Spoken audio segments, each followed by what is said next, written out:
Hello, everybody, and welcome to another great episode of Distilled, Brewed, and Reviewed. My name is John, and this is the world-famous Sipping Den. On this channel, I do everything that has anything to do with alcohol and coffee, and I have a playlist to prove it, which I challenge you to check out. Now, let's just say I'm going to set the record straight on this. I'm going to tell you what I know, and I'm going to tell you what I think. It's Bank Street Bourbon. Let me just tell you, I was in the liquor industry for a long time, and I retired, and when I wanted to go back and do some more stuff in the liquor industry, it happened to be COVID. None of the places I was looking at were hiring. The distilleries were kind of closed down, or not closed down, but they were tight-knit type thing, and weren't taking new people in.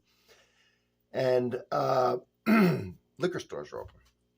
So I had some knowledge. So I ended up at Total Wine. No big deal. Had some pros and cons to it.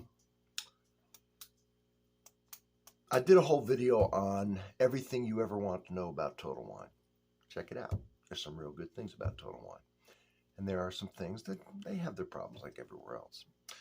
Well, they do push a certain type of product, all right? They're yellow tags. They're spirit and wine direct. I talked about all that in the video.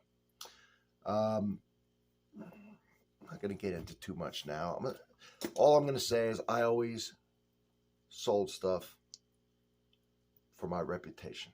Very important because I had this channel, and it was important to me. And I wanted to build the clientele and build my channel, and I would never ever lie to anybody for anything.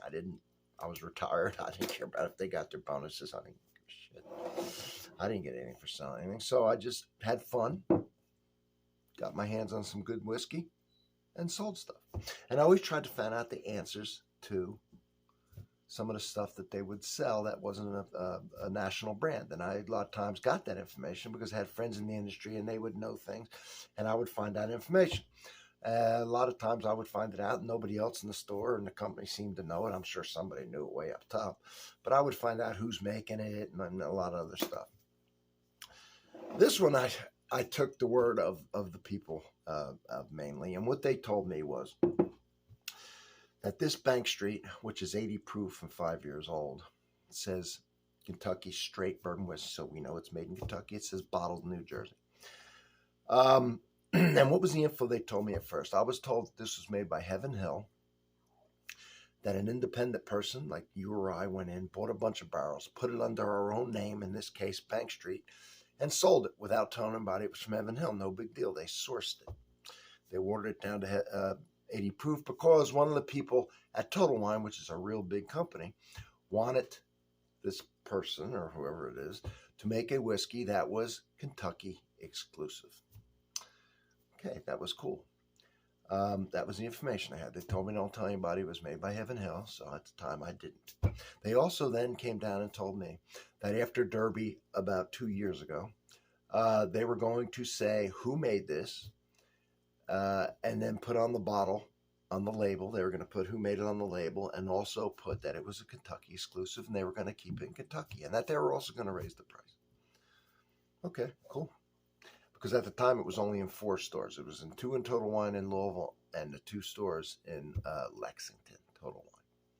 Based on information, I sold a lot of it because that's what people want. And it is cool to get something you can't get anywhere else. And then you can feature on your channel, or you can have something, you give away a gift that people can't, it's hard to get other places. So, all right, everything's good with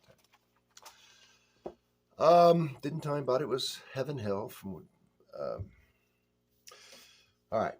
And then I was told by somebody within Total Wine that they'd only bought so many bottles. So now that was contradicting a little, because now when that was out, I was led to believe that it was going to be gone forever, which actually increased the, I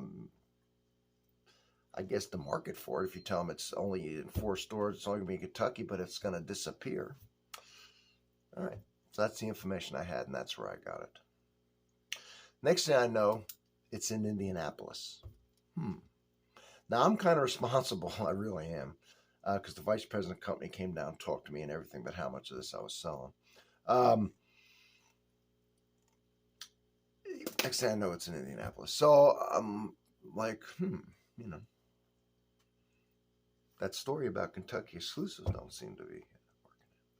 I think what happened is I sold so much of it. I'm serious about this. And they made so much money. Indianapolis wanted it. And then the whole country wanted it, and they thought they were going to sell it throughout the whole country like I was selling at that store. But nobody goes to Florida saying, do you have anything that I can't get, that I can only get in Kentucky? That's stupid. And that's how it was selling.